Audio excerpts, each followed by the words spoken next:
Hi friends, ಬನ್ನಿ ಇವತ್ತು aloe vera ಗಿಡವನ್ನು ಬೆಳೆಸುವ ವಿಧಾನದ ಬಗ್ಗೆ ಒಂದು ಸ್ವಲ್ಪ ಮಾಹಿತಿಯನ್ನು ತಿಳ್ಕೊಳ್ಳೋಣ. ಆಲೋವೆರಾ ಗಿಡ ಅಂದರೆ ನಮ್ಮ ಕಡೆ ಎಲ್ಲರಿಗೂ ತುಂಬ ಇಷ್ಟ. ಕಾರಣ ಇದು ಒಂದು ವಾಸ್ತು ಪ್ಲ್ಯಾಂಟ್. ಇದು ಒಂದು ವಾಸ್ತು ಪ್ಲ್ಯಾಂಟ್ ಆಗಿರೋದ್ರಿಂದ ಮನೆಯಲ್ಲಿ ಶುಭವನ್ನು ತರುವಂತಹ ಗಿಡ ಅನ್ನುವ ನಂಬಿಕೆ ಇರುವುದರಿಂದ ಈ ಆಲೋವೆರಾ ಗಿಡವನ್ನು ಜನರು ಮನೆಯಲ್ಲಿ ಬೆಳೆಸೋದಕ್ಕೆ ತುಂಬ ಇಷ್ಟಪಡ್ತಾರೆ.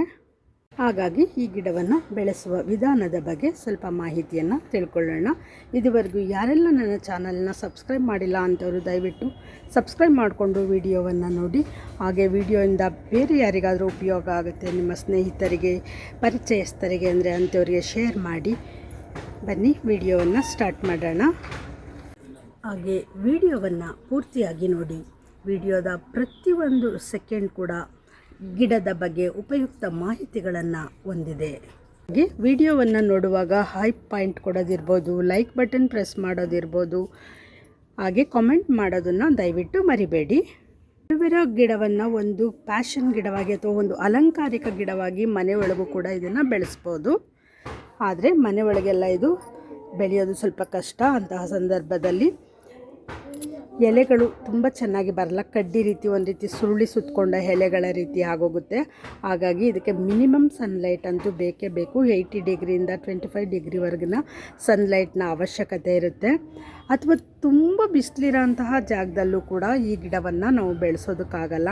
ಅಂತಹ ಸಂದರ್ಭದಲ್ಲಿಯೂ ಕೂಡ ತುಂಬ ಎಲೆಗಳ ಬಣ್ಣವೇ ಕೂಡ ಬದಲಾಗಿ ಹೋಗುತ್ತೆ ಮತ್ತು ಈ ರೀತಿ ಸುಟ್ಟಂತೆ ಆಗುತ್ತೆ. ಅದರಲ್ಲಿ ಯಾವುದೇ ರೀತಿ ಜೆಲ್ಲಿರೋದಿಲ್ಲ ಆ ರೀತಿ ಎಲೆನಲ್ಲಿ.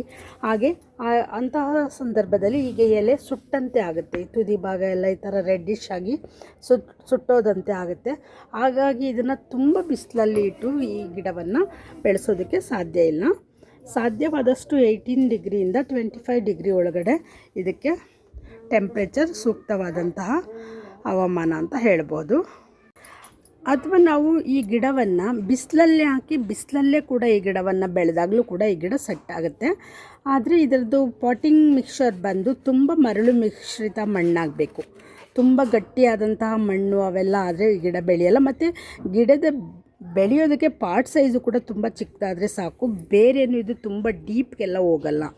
ಈ ಗಿಡದ ಬೇರು ಬಂದು ಮೇಲ್ಮೇಲೇ ಇರುತ್ತೆ. ನೀವು ನೋಡ್ಬೋದು, ಎಲ್ಲ ಬೇರು ಬಂದು ಮೇಲೇ ಇರುತ್ತೆ ನೋಡಿ. ಈ ರೀತಿ ಮೇಲ್ಮೇಲೇ ಕಾಣಿಸುತ್ತೆ ನಮಗೆ ನೋಡಿ. ಇಲ್ಲೇ ಬೇರುಗಳೆಲ್ಲ ಇದೆ. ಇಲ್ಲಿ ಹಿಂಗಂದರೆ ಸಾಕು, ಇದು ಗಿಡನೇ ಬಂದುಬಿಡುತ್ತೆ. ಇದು ಎಷ್ಟೆಷ್ಟು ದೊಡ್ಡ ಗಿಡ ಆಗಿದ್ರೂ ಕೂಡ ಬೇರು ತುಂಬ ಒಳಗೋಗೋದಿಲ್ಲ. ಹಾಗಾಗಿ ನಮಗೆ ಇದ್ರ ಪಾಟ್ ಸೈಜ್ ಹೇಳಬೇಕಂದ್ರೆ ನಮಗೆ ಚಿಕ್ಕ ಚಿಕ್ಕ ಪಾಟ್ ಸೈಜ್ನಲ್ಲೇ ಈ ಗಿಡವನ್ನು ಬೆಳೆಸ್ಬೋದು. ಬಟ್ ಚಿಕ್ಕ ಪಾಟ್ ಸೈಜ್ನಲ್ಲಿ ಇದು ಗಿಡದ ಭಾರ ಜಾಸ್ತಿ ಆಗೋದ್ರಿಂದ ಗಿಡ ಬಿದ್ದು ಆ ಕಡೆ ಈ ಕಡೆ ನೀಟಾಗಿ ಬೆಳೆಯಲ್ಲ. ಹಾಗಾಗಿ ನಾವು ದೊಡ್ಡ ಪಾಟ್ ಸೈಜ್ ಕೊಡಬೇಕಾಗುತ್ತೆ. ಬಟ್ ಇನ್ನು ಚಿಕ್ಕ ಪಾಟ್ಗಳಲ್ಲಿಯೂ ಕೂಡ ಈ ಗಿಡವನ್ನು ಬೆಳಿಬೋದು. ಆದರೆ ಇದರದ್ದು ರೂಟ್ ಮಾತ್ರ ಮೇಲ್ಮೇಲೇ ಇರುತ್ತೆ. ಹಾಗೆ ಈ ಗಿಡದಲ್ಲಿ ಸುಮಾರು ಒಂದು 30-35 ವೆರೈಟಿ ಇರುತ್ತೆ. ಈ ಆಲೋವೆರಾ ವೆರೈಟೀಸ್ನ ಹೇಳೋದಾದರೆ ಇದರ ರೆಡ್ ಕಲರ್ದು ಕೂಡ ಒಂದು ವೆರೈಟೀಸ್ ಇದೆ ಅಂತ ನಾನು ನೋಡಿದ್ದೀನಿ. ತುಂಬ ವೆರೈಟೀಸ್ನಲ್ಲಿ ಈ ಗಿಡ ಸಿಗುತ್ತೆ. ಹಾಗೆ ಎಲ್ಲ ನರ್ಸರಿಗಳಲ್ಲಿಯೂ ಕೂಡ ಆರಾಮಾಗಿ ಸಿಗುತ್ತೆ. ಆದರೆ ಒಂದೊಂದು ನರ್ಸರಿಯಲ್ಲಿ ಇದರದ್ದು ಬೆಲೆ ಬಂದು ಒಂದೊಂದು ರೀತಿಯಲ್ಲಿ ಹೇಳ್ತಾರೆ. ಆ ಥರ ಏನು ನರ್ಸರಿಲಿ ತರೋದಿರೋದೇನಿರಲ್ಲ. ಯಾರು ಫ್ರೆಂಡ್ ಮನೆಗಳಲ್ಲಿ ಒಂದು ಗಿಡ ಸಿಕ್ಕಿದ್ರೂ ಸಾಕು ಅಂತಂದು ತಂದಾಕಿದ್ರೆ ಆರಾಮಾಗಿ ಆಲೋವೆರಾ ಗಿಡವನ್ನು ನಮ್ಮ ಮನೆಗಳಲ್ಲಿಯೂ ಕೂಡ ನಾವು ಬೆಳೆಸ್ಬೋದು. ಗಿಡವನ್ನು ಬೆಳೆಸೋದ್ರಿಂದ ನಾವು ಅನೇಕ ರೀತಿಯ ಉಪಯೋಗಗಳನ್ನು ಪಡ್ಕೊಳ್ಬೋದು. ಇದರ ಉಪಯೋಗಗಳು ಅಂದರೆ ನಾವು ಇದರ ಒಂದು ಕಡ್ಡಿಯನ್ನು ಕಟ್ ಮಾಡಿ ಇದರಲ್ಲಿ ಬರುವಂತಹ ಜೆಲ್ನ ನಾವು ಮುಖಕ್ಕೆ ಅಪ್ಲೈ ಮಾಡೋದ್ರಿಂದ, ಈ ಜೆಲ್ನ ನಾವು ಮುಖಕ್ಕೆ ಅಪ್ಲೈ ಮಾಡೋದ್ರಿಂದ ಮುಖದ ಕಾಂತಿಯನ್ನು ಹೆಚ್ಚಿಸ್ಕೊಳ್ಬಹುದು. ಇಲ್ಲ ಇದೇ ಜೆಲ್ಲನ್ನು ನಾವು ನೀರಿನಲ್ಲಿ ಹಾಕಿ ಮಿಕ್ಸ್ ಮಾಡೋದ್ರಿಂದ ಗಿಡಗಳಿಗೆ ಬರುವಂತಹ ಕೀಟ ಬಾಧೆಯನ್ನು ನಾವು ತಡೆಯೋದಕ್ಕೆ ನಾವು ಬಳಸ್ಬೋದು. ಹಾಗೆ ನಾವು ಕಟಿಂಗ್ಗಳನ್ನು ಹಾಕುವಾಗ, ಯಾವುದಾದ್ರು ಹೂವಿನ ಕಟಿಂಗ್ಗಳನ್ನು ಅಥವಾ ನಾವು ಗಿಡಗಳ ಕಡ್ಡಿಗಳನ್ನು ನಾಟಿ ಮಾಡುವಾಗ ನಾವು ಇದನ್ನು ರೂಟ್ ಬೂಸ್ಟರ್ ಆಗಿ ನಾವು ಈ ಆಲೋವೆರಾ ಗಿಡದ ಒಂದು ಕಡ್ಡಿಯನ್ನು ನಾವು ಬಳಸ್ಬೋದು. ಜೆಲ್ಲನ್ನು ನಾವು ಬಳಸಿ ರೂಟ್ ಬೂಸ್ಟರ್ ಆಗಿ ನಾವು ಯೂಸ್ ಮಾಡ್ಬೋದು. ಹಾಗೆ ಇದನ್ನು ಫೇಸ್ಗೆ ಕೂಡ ಬಳಸ್ಬೋದು. ಹಾಗೆ ಆರೋಗ್ಯದ ದೃಷ್ಟಿಯಿಂದ ಇದನ್ನು ತಿನ್ನುವಂಥವರು ಕೂಡ ಇದ್ದಾರೆ.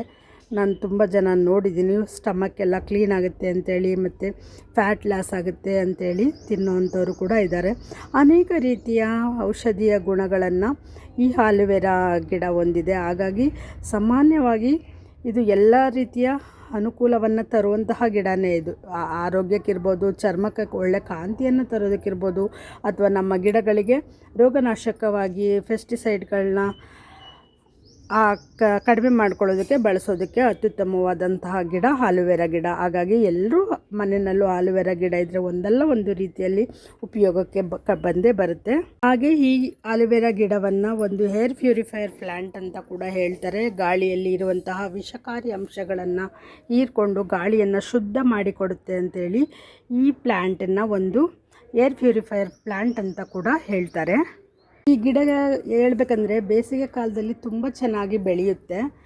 ಆದರೆ ಬಿಸಿಲು ನೇರವಾಗಿ ತಗಲಬಾರ್ದು ಅಷ್ಟೇ. ಇದು ಶೇಡಲ್ಲಿದ್ದರೆ ತುಂಬ ಚೆನ್ನಾಗಿ ಬೇಸಿಗೆ ಕಾಲದಲ್ಲೂ ಕೂಡ ಗ್ರೋ ಆಗುತ್ತೆ. ಇದು ಒಂದು ರೀತಿ ಸಕ್ಯುಲೆಂಟ್ ಜಾತಿಗೆ ಸೇರಿದಂತಹ ಗಿಡ ಅಂತ ಹೇಳ್ಬೋದು ಅಲೋವೆರಾವನ್ನು ಕೂಡ. ಈ ಗಿಡಕ್ಕೆ ನೀರಿನ ಬಗ್ಗೆ ಹೇಳೋದಾದರೆ, ಇದಕ್ಕೆ ನೀರನ್ನು ನಾವು ಹಾಕ್ತಾನೆ ಇರಬೇಕು. ಡ್ರೈ ಆಗೋ ಅಷ್ಟೆಲ್ಲ ಬೇಡ ಆಗುತ್ತೆ ಅಲ್ಲ, 2 ದಿನಕ್ಕೆ ಒಂದು ಸರಿನಾದರೂ ನಾವು ನೀರು ಹಾಕಲೇಬೇಕು. ಇದು ನೀರು ಹಾಕಲಿಲ್ಲ ಅಂದರೂ ಕೂಡ ಈ ಗಿಡ ತುಂಬ ಜೆಲ್ಲನ್ನು ಉತ್ಪತ್ತಿ ಮಾಡಲ್ಲ ಅಂತ ಹೇಳ್ತಾರೆ. ಹಾಗಾಗಿ ಈ ಗಿಡಕ್ಕೆ ನೀರಿನ ಅವಶ್ಯಕತೆ ಇದೆ. ನೀರು ಹಾಕ್ತೆ ಒಂದು ವಾರ ಎಲ್ಲ ನೀರು ಹಾಕ್ತೆ ಬೆಳಿಬೋದು ಅಂತೆಲ್ಲ ಹಾಕ್ತೆ ಇದ್ದರೆ ಗಿಡ ಸಹ ಎಲ್ಲ ಬದುಕಿರುತ್ತೆ. ಬಟ್ ಗಿಡದಲ್ಲಿ ನಮಗೆ ಬೇಕಾದಂತಹ ಗ್ರೋತ್ ಗಿಡದಲ್ಲಿ ನಾವು ನೋಡೋದಕ್ಕಾಗಲ್ಲ. ಹಾಗಾಗಿ ಈ ಗಿಡಕ್ಕೆ ನೀರಿನ ಅವಶ್ಯಕತೆಯು ಒಂದು 2 ಡೇಸ್ಗೆ ಒಂದು ಸಾರಿ ಹಾಕಿದ್ರೆ ನಾವು ಈ ರೀತಿ ದಪ್ಪವಾದಂತಹ ಗಿಡವನ್ನು ನೋಡೋದಕ್ಕೆ ಅನುಕೂಲ ಆಗುತ್ತೆ. 2 ಡೇಸ್ಗೆ ಒಂದು ಸರಿನಾದರೂ ನಾವು ನೀರು ಹಾಕ್ತಾ ಇರಬೇಕು. ಹಾಗೆ ಈ ಗಿಡದ ಪ್ರೊಪಗೇಷನ್ ಬಗ್ಗೆ ಹೇಳೋದಾದರೆ ನೋಡಿ, ಇದರಲ್ಲಿ ಅಲ್ಲಲ್ಲೇ ಈ ಒಂದು ದಪ್ಪ ಗಿಡದ ಪಕ್ಕದಲ್ಲೇ ಈ ರೀತಿ ಸಣ್ಣ ಸಣ್ಣ ಗಿಡಗಳು ಬರ್ತವೆ. ನೋಡ್ಬೋದು ಈ ಪಾಟಲ್ಲೇ ಎಷ್ಟೊಂದು ಗಿಡ ಇದೆ ಅಂತ. ಒಂದು ಪಾಟಲ್ಲಿ ಒಂದು ಗಿಡವನ್ನು ಇಟ್ಟರೆ ತುಂಬ ದಪ್ಪವಾದಂತಹ ಆಕರ್ಷಣೀಯವಾದಂತಹ ಗಿಡವನ್ನು ನಾವು ನೋಡೋದಕ್ಕೆ ಸಾಧ್ಯ. ಬಟ್ ಈ ಪಾಟಲ್ಲಿ ಒಂದು 5 ಗಿಡ ಇದೆ, 5 ಪ್ಲ್ಯಾಂಟ್ ಇದೆ ಈ ಪಾಟಲ್ಲಿ. ಆದರೂ ಕೂಡ ಇದು ದಪ್ಪ ಪ್ಲ್ಯಾಂಟ್ಗಳೇ ಆಗಿದೆ. ಈ ರೀತಿ ಬಂದಂತಹ ಒಂದು ಪ್ಲ್ಯಾಂಟನ್ನು ನಾವು ಮಣ್ಣಿನಲ್ಲಿ ಒಳ್ಳೆ ವೆಲ್ ಡ್ರೈನ್ ಸಾಯಲ್ ಹಾಕಿರುವಂತಹ ಪಾಟಿ ಮಿಕ್ಸನ್ನು ಕೊಟ್ಟು ನಾವು ಈ ಗಿಡವನ್ನು ನಾಟಿ ಮಾಡಿಕೊಂಡ್ರೆ ಸಾಕು. ಇದರಿಂದನೇ ನಾವು ಒಳ್ಳೆ ಗಿಡವನ್ನು ನಾವು ಪಡ್ಕೊಳ್ಬಹುದು. ಹೀಗೆ ಬಂದಂತಹ ಚಿಕ್ಕ ಪ್ಲ್ಯಾಂಟನ್ನು ಹೀಗೆ ಪಾಟಲ್ಲಿ ಇಟ್ಟು ನಾವು ರಿಪಾಟ್ ಮಾಡ್ಕೊಳ್ಬಹುದು. ನಾನು ಆಲ್ರೆಡಿ ಮೊದಲೇ ನೀರು ಹಾಕಿದ್ದೀನಿ, ಯಾಕೆಂದರೆ ಇದು ನಿಲ್ಲಲ್ಲ. ಇದು ಭಾರ ಇರುತ್ತೆ, ಮಣ್ಣು ಕಡಿಮೆ ಇರೋದ್ರಿಂದ ಗಿಡ ನಿಲ್ಲದೆ ಈಚೆ ಬರೋವಂಥ ಚಾನ್ಸಸ್ ಇರುತ್ತೆ. ಅದಕ್ಕೆ ನಾನು ಮೊದಲೇ ಪಾಟ್ಗೆ ಮಣ್ಣಿಗೆ ನೀರು ಹಾಕಿದ್ದೇನೆ. ಹೀಗೆ ನಾಟಿ ಮಾಡಿಕೊಂಡ್ರೆ ಸಾಕು. ಬಟ್ ನಾಟಿ ಮಾಡ್ಕೊಳ್ಳುವಾಗ ವೆಲ್ ಡ್ರೈನ್ ಸಾಯಿಲ್ ಇರಬೇಕು. ನೀರು ಮಣ್ಣಿನಲ್ಲಿ ನಿಲ್ಲಬಾರ್ದು, ಹಾಗೆ ಇರಬೇಕು. ಆಗ ನಾವು ಇದರಲ್ಲಿ ಒಳ್ಳೆ ಗಿಡವನ್ನು ಬೆಳೆಸ್ಕೊಳ್ಳೋದಕ್ಕೆ ಮತ್ತು ಎಕ್ಸ್ಟ್ರಾ ಗಿಡಗಳನ್ನ ಮಾಡ್ಕೊಳ್ಳೋದಕ್ಕೆ ಅನುಕೂಲ ಆಗುತ್ತೆ.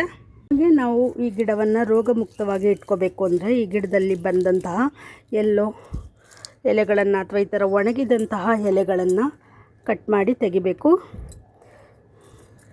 ಈ ಥರ ಒಣಗಿದ್ದೆಲ್ಲ ತೆಗೆದು, ಹಾಗೆಯೇ ತುಂಬ ಎಕ್ಸ್ಟ್ರಾ ಗಿಡಗಳು ಬೇಬಿ ಪ್ಲ್ಯಾಂಟ್ಸ್ಗಳು ಬಂದರೆ ಅವನ್ನು ಕೂಡ ತೆಗೆದು ಆರೋಗ್ಯವಂತ ಗಿಡಗಳನ್ನು ಬೆಳೆಸೋದಕ್ಕೆ ನಾವು ಅನುಕೂಲ ಮಾಡಿಕೊಳ್ಬೇಕು. ಇದರಲ್ಲಿ ಏನು ಚಿಕ್ಕ ಗಿಡಗಳಲ್ಲಿ ದೊಡ್ಡ ಬೇರೇನೂ ಇರೋದಿಲ್ಲ. ನೋಡ್ಬೋದು ನೀವು, ನೋಡಿ ಇಲ್ಲಿ ಎಷ್ಟು ಪುಟ್ಟ ಬೇರಿದೆ ಅಂತ. ಇಷ್ಟೇ ಬೇರು ಇದರಲ್ಲಿ ಬರೋ ಅಂಥದ್ದು. ಜಸ್ಟ್ ಇದನ್ನು ಹಿಂಗೆ ಇಟ್ಕೊಂಡ್ರೇ ಸಾಕು, ಇದರಿಂದನೂ ನಮಗೆ ಒಳ್ಳೆ ಗಿಡ ಸಿಗುತ್ತೆ. ಇದನ್ನು ಹಿಂಗೆ ಹಾಕಿ ನಮಗೆ ಬೇಡ ಅಂದರೆ ಯಾರಿಗಾರು ಕೇಳಿದಂಥವ್ರಿಗೆ ನಾವು ಕೊಡ್ಬೋದು ಗಿಫ್ಟಾಗಿ.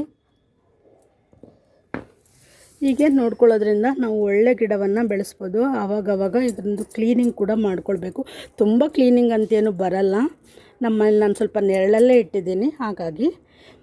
ಆದರೆ ಎಲೆಗಳೆಲ್ಲ ಹಾಳಾದಂಥವನ್ನೆಲ್ಲ ಕ್ಲೀನ್ ಮಾಡಿ ಇಟ್ಕೊಂಡ್ರೆ ರೋಗಮುಕ್ತ ಗಿಡವನ್ನಾಗಿ ನಾವು ಇಟ್ಕೊಳ್ಬೋದು. ಈ ಗಿಡಕ್ಕೆ ರೋಗ ಬರೋದು ಕಡಿಮೆ. ಇದೇ ರೋಗನಾಶಕವಾಗಿ ಕೆಲಸ ಮಾಡೋದ್ರಿಂದ ಈ ಗಿಡದಲ್ಲಿ ನಾನು ಇದುವರೆಗೂ ಯಾವುದೇ ರೀತಿಯ ರೋಗವನ್ನು ನೋಡಿಲ್ಲ. ಬಟ್ ಏನಂದರೆ ನೀರು ಜಾಸ್ತಿ ಆದಾಗ ಅಥವಾ ಪಾಟಿಂದ ನಾವು ಹಾಕಿದಂತಹ ನೀರು ಪಾಟಿಂದ ಡ್ರೈನೇಜ್ ವಾಲ್ ಕರೆಕ್ಟ್ ಇಲ್ಲದೆ ಹೋಗದೇ ಇದ್ದಂತಹ ಸಂದರ್ಭದಲ್ಲಿ ಬೇರು ಕೊಳೆಯುವಂತಹ ರೋಗವನ್ನು ನೋಡ್ಬೋದು ಈ ಗಿಡದಲ್ಲಿ. ಅದು ಬಿಟ್ಟರೆ ಇನ್ಯಾವುದು ರೋಗಗಳು ಇದಕ್ಕೆ ಅಟ್ಯಾಕ್ ಆಗಿರುವಂಥದ್ದನ್ನ ನಾನು ಇದುವರೆಗೂ ನೋಡಿಲ್ಲ. ಇದು ಒಂದು ರೀತಿ ರೋಗಮುಕ್ತ ಗಿಡ ಅಂತ ಹೇಳ್ಬೋದು. ಹಾಗೆ ಈ ಗಿಡವನ್ನು ಒಮ್ಮೆ ನಾವು ಬೆಳೆಸೋದಕ್ಕೆ ಆರಂಭ ಮಾಡಿದ್ರೆ ಸುಮಾರು 10 ವರ್ಷಗಳ ಕಾಲ, 7ರಿಂದ 10 ವರ್ಷಗಳ ಕಾಲ ಒಂದು ಅಲೋವೆರಾ ಗಿಡ ಬದುಕಿರುತ್ತೆ ಅಂತೇಳಿ ಹೇಳ್ತಾರೆ. ಹಾಗೆ ಈ ಗಿಡದಲ್ಲಿ ಹೂಗಳು ಬರಬೇಕು ಅಂದರೆ ಮದರ್ ಪ್ಲ್ಯಾಂಟ್ಗೆ ವಯಸ್ಸಾಗಬೇಕು. ಸುಮಾರು 2 ವರ್ಷಗಳ ಕಾಲ ವಯಸ್ಸಾದಂತಹ ಗಿಡದಲ್ಲಿ ನಾವು ಹೂಗಳನ್ನು ನೋಡೋದಕ್ಕೆ ಸಾಧ್ಯ. ಹಾಗೆ ಈ ಗಿಡಕ್ಕೆ ಫರ್ಟಿಲೈಸರ್ ಬಗ್ಗೆ ಹೇಳೋದಾದರೆ, ನೈಟ್ರೋಜನ್ ಇರೋಂತಹ ಫರ್ಟಿಲೈಸರ್ನ ಈ ಗಿಡ ಇಷ್ಟಪಡೋದಿಲ್ಲ. Example coffee powder, tea powder ಇಂಥದ್ದನ್ನೆಲ್ಲ ಫರ್ಟಿಲೈಸರ್ ಆಗಿ ಈ ಗಿಡಕ್ಕೆ ಬಳಸಬಾರ್ದು. ಈ ಗಿಡಕ್ಕೆ ರಿಚ್ ಫೈಬರ್ ಇರೋಂತಹ, ಫೋಲಿಕ್ ಆ್ಯಸಿಡ್ ಇರೋಂತಹ, ಹಾಗೆ ವಿಟಮಿನ್ಗಳಿರೋಂತಹ, ಮೆಗ್ನೀಷಿಯಮ್ ಇರೋಂತಹ, ಕಾರ್ಬೋಹೈಡ್ರೇಟ್ ಇರೋಂತಹ ಫರ್ಟಿಲೈಸರ್ಗಳನ್ನ ನಾವು ಬಳಸಬೇಕು. ಹಾಗಾದರೆ ಅದೆಲ್ಲ ಇರೋಂತಹ ಫರ್ಟಿಲೈಸರ್ ಯಾವುದು ಅಂತ ನೋಡೋಣ ಬನ್ನಿ. ನಾವು ಈ ಗಿಡಕ್ಕೆ ಬಾಳೆಹಣ್ಣಿನ ಸಿಪ್ಪೆಯಿಂದ ತಯಾರಿಸಿದಂತಹ ಫರ್ಟಿಲೈಸರ್ನ ನಾವು ಧಾರಾಳವಾಗಿ ಬಳಸ್ಬೋದು. ಸುಮಾರು ನೋಡಿ 2 ಡೇಸಿಂದ ನಾನು ಬಾಳೆಹಣ್ಣಿನ ಸಿಪ್ಪೆಯನ್ನು ನೀರಿನಲ್ಲಿ ನೆನೆಸಿ ಇಟ್ಟಿದ್ದೇನೆ. ಹೀಗೆ ನೆನೆಸಿ ಬಂದಂತಹ ನೀರನ್ನು ನಾವು ಫರ್ಟಿಲೈಸರ್ ಆಗಿ ಈ ಗಿಡಗಳಿಗೆ, ಅಲೋವೆರಾ ಗಿಡಗಳಿಗೆ ನಾವು ಕೊಡ್ಬೋದು. ಈ ಫರ್ಟಿಲೈಸರ್ನ ಕೊಡೋದ್ರಿಂದ ಗಿಡಗಳು ದಷ್ಟಪುಷ್ಟವಾಗಿ ದಪ್ಪ ಸ್ಟೆಮ್ಮನ್ನು ಹೊಂದಿ ನಮಗೆ ಒಳ್ಳೆಯ ಗಿಡಗಳನ್ನು ನಾವು ನೋಡೋದಕ್ಕೆ ಅನುಕೂಲ ಆಗುತ್ತೆ. ಹಾಗೆ ನಾವು ಈ ಫರ್ಟಿಲೈಸರ್, ಈ ಬಾಳೆಹಣ್ಣಿನ ಸಿಪ್ಪೆ ಜೊತೆ ಆಲೂಗೆಡ್ಡೆಯನ್ನು ಕೂಡ ಸೇರಿಸಿ ನಾವು ಲಿಕ್ವಿಡ್ ಫರ್ಟಿಲೈಸರ್ನ ತಯಾರು ಮಾಡಿ ಈ ಗಿಡಕ್ಕೆ ಕೊಡ್ಬೋದು. ಆಗಲೂ ಕೂಡ ನಾವು ಗಿಡದಲ್ಲಿ ಒಳ್ಳೆಯ ಬೆಳವಣಿಗೆಯನ್ನು ನೋಡ್ಬೋದು. ಮತ್ತು ನೀರು ಮತ್ತು ಫರ್ಟಿಲೈಸರ್ನ ಹಾಕುವಾಗ ನಾವು ಗಿಡದ ಮೇಲೆ ಬೀಳುವಂತೆ ಹಾಕಬಾರ್ದು. ಗಿಡದ ಈ ರೀತಿ ಮೊಳಕೆ ಬರೋವಂತಹ ತುದಿ ಭಾಗದಿಂದ ನಾವು ನೀರು ಹಾಕಬಾರ್ದು. ಏನಿದ್ರೂ ಇದಕ್ಕೆ ಬುಡ ಭಾಗಕ್ಕೆ ನಾವು ನೀರು ಅಥವಾ ಫರ್ಟಿಲೈಸರ್ಗಳನ್ನು ಹಾಕಬೇಕು. ಗಿಡದ ಮೇಲೆ ನೀರು ಬಿದ್ದರೂ ಕೂಡ ಗಿಡ ಹಾಳಾಗುವಂತಹ ಮತ್ತು ಕೊಳೆಯುವಂತಹ ಚಾನ್ಸಸ್ ಜಾಸ್ತಿ ಇರುತ್ತೆ. ಹೀಗೆ ನನಗೆ ಗೊತ್ತಿರುವಷ್ಟು ಮಾಹಿತಿಯನ್ನು ನಾನು ಇದುವರೆಗೂ ನಿಮಗೆ ತಿಳಿಸಿದ್ದೀನಿ. ಮಾಹಿತಿ ಇಷ್ಟ ಆದರೆ ದಯವಿಟ್ಟು ವಿಡಿಯೋವನ್ನು ಲೈಕ್ ಮಾಡಿ, ಶೇರ್ ಮಾಡಿ, ಸಬ್ಸ್ಕ್ರೈಬ್ ಮಾಡಿಕೊಂಡು ವಿಡಿಯೋವನ್ನು ನೋಡಿ ಅಂತ ಹೇಳ್ತಾ ವಿಡಿಯೋವನ್ನು ಮುಗಿಸ್ತಾ ಇದ್ದೇನೆ. ವಿಡಿಯೋವನ್ನು ಇದುವರೆಗೂ ನೋಡಿದ್ದಕ್ಕಾಗಿ ಎಲ್ಲರಿಗೂ ಧನ್ಯವಾದಗಳು. ಮಾಹಿತಿ ಇಷ್ಟ ಆದರೆ ದಯವಿಟ್ಟು ಲೈಕ್ ಮಾಡಿ, ಸಬ್ಸ್ಕ್ರೈಬ್ ಮಾಡಿಕೊಂಡು ವಿಡಿಯೋವನ್ನು ನೋಡಿ. ವಿಡಿಯೋವನ್ನು ಇದುವರೆಗೂ ನೋಡಿದ್ದಕ್ಕಾಗಿ ಎಲ್ಲರಿಗೂ ಧನ್ಯವಾದಗಳು.